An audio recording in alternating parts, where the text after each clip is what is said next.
بسم الله الرحمن الرحيم والصلاة والسلام على أشرف المرسلين. Salam alaikum. Bonjour tout le monde. Aujourd'hui, on va voir ensemble un sujet d'examen avec correction في المodule réseau informatique locaux pour licence 3 électronique de l'université Mohamed Boudiaf Msila. On va commencer par répondre par vrai ou faux. Donc, dans une trame Ethernet, la longueur du champ arobase Mac est de 8 de 8 octets, pardon. Est-ce que c'est vrai ou faux? Dans une trame Ethernet, le champ délimiteur signale la fin des informations de la trame. Vrai ou faux?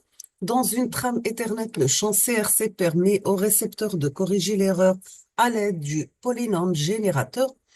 Un silence entre deux trames successives transmises est obligatoire et dure 9,6 microsecondes, vrai ou faux.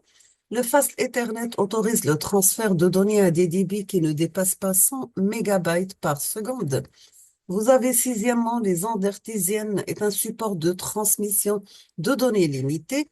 Septièmement, la plupart des réseaux LAN sans fil utilisent aujourd'hui la bande des fréquences des 2,4 au 5 GHz. Huitièmement, est-ce que l'adresse IP est l'adresse logique d'une machine? Oui ou non? La machine 194.45.67.98/26 possède le masque réseau 255.255.255.182, vrai ou faux. Le switch est un composant de réseautage qui peut être utilisé pour la segmentation des réseaux informatiques. Après, on vous demande de répondre aux questions suivantes. Quels sont les supports limités de transmission de données utilisés en réseaux locaux informatiques? Deuxièmement, quelles sont les sous-couches qui composent la couche physique de la norme I3E 802.11? Troisièmement, combien y a-t-il de bits dans une adresse IPv4? Et quatrièmement, comment on appelle la technique d'accès au support de transmission dans les réseaux sans fil et quel est son rôle? La question numéro 5, quelles sont les différences topologiques utilisées dans les réseaux Wi-Fi? On passe l'exercice numéro 1 sur 2 points. Quelle est la largeur de la bande passante nécessaire pour que le canal de transmission ait un débit binaire ou une capacité maximale de 4800 bits par seconde, sachant que le rapport signal sur bruit vaut 15?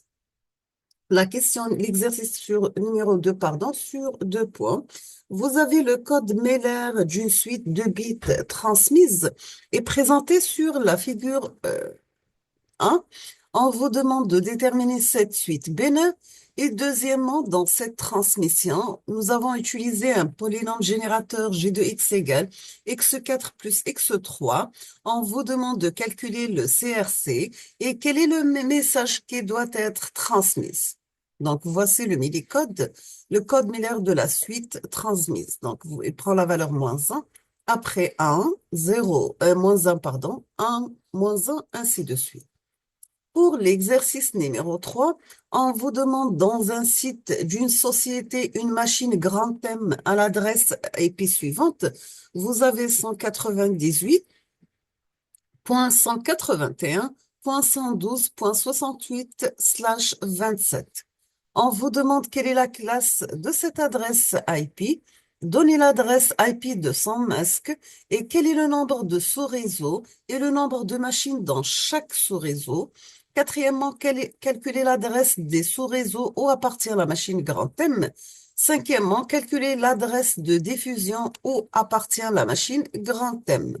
Maintenant, si vous avez M1, une autre machine qui a l'adresse IP suivante, 198.181.112.90 et le même masque réseau, est-ce que cette machine M1 se trouve sur le même réseau de la machine M? On passe la correction de l'examen. Donc, on va commencer par la première partie, répondre par vrai ou faux. Dans une trame Ethernet, la longueur de champ arobase Mac, pardon, est de 8 octets, donc c'est faux. Dans une trame Ethernet, le champ délimiteur signale la fin des informations de la trame, c'est faux. Dans une trame Ethernet, le champ CRC permet au récepteur de corriger l'erreur à l'aide du polynôme générateur G de X. C'est faux. Un silence entre deux trames successives transmises est obligatoire. Il dure 9,6 microsecondes. C'est vrai. Fast Ethernet autorise le transfert de données à des débits qui ne dépassent pas 100 mégabytes par seconde. C'est vrai. Les ondes hertziennes, c'est un support de transmission de données limité. C'est faux. La plupart des réseaux LAN sans fil utilisent aujourd'hui la bande des fréquences des 2,45 GHz. C'est vrai. L'adresse IP, c'est l'adresse logique d'une machine. Vrai. La machine 195.45.67.98/26 possède le masque réseau 255 par 255 par 255 par 182, pardon, c'est faux. Le switch, c'est un composant de réseautage qui peut être utilisé pour la segmentation des réseaux informatiques. C'est vrai. Maintenant, on va passer à la partie pour répondre aux questions suivantes. Vous avez les supports limités de transmission de données utilisés en réseaux locaux informatiques sont la paire torsadée, le câble coaxial et la fibre optique. Nous avons les sous-couches qui composent la couche physique de la norme I3E 802.11 sont la sous-couche PMD, c'est-à-dire Physical Medium Depend, et la sous-couche PLCP, Physical Layer Convergence Protocol. Troisièmement, dans une adresse IPv4, il y a 32 bits. Quatrièmement, la technique d'accès au support de transmission dans les réseaux sans fil est appelée CSMA/C1. Son rôle, c'est l'évitement de collision. Cinquièmement, les différentes topologies utilisées dans les réseaux Wi-Fi, mode infrastructure, point d'accès et réseau ad hoc, ou bien point à point. Pour la solution de l'exercice numéro 1, vous avez dBmax égale Cmax égale W par logarithme de 1 plus S signal sur bruit. Dans ce cas, W, ça sera Dmax sur log 2 de 1 plus signal sur bruit. D, ça prend la valeur Dmax sur 4. Donc, W, c'est 4800 sur 4. Donc, la largeur W égale 1200 Hertz.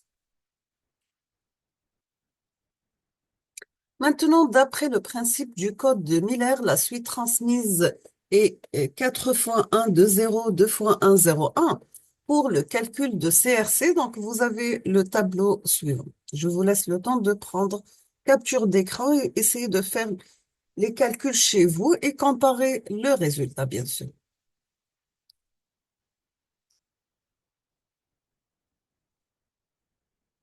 Donc, le CRC prend la valeur 1, 3 fois 0 et le message transmis, c'est bien sûr, vous aurez 4, 1, 2 fois 0, 2 fois 1, 0, 2 fois 1 et 3 fois 0.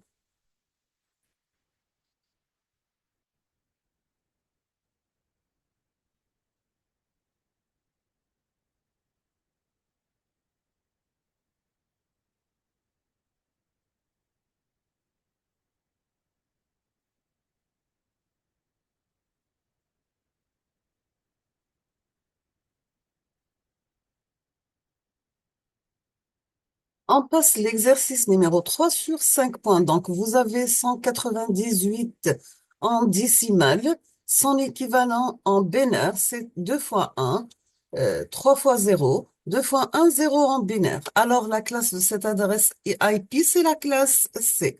Nous avons /27, donc on obtient cette valeur. Donc, l'adresse IP de son masque, c'est bien 255 par 255. Troisièmement, le masque est de classe C, alors on prend le dernier octet pour calculer. Nous avons NS sous réseau égale 2 à la puissance 3 égale 8 sous réseau pour le nombre de machines égale 2 à la puissance 5 moins 2 égale 30 machines dessus.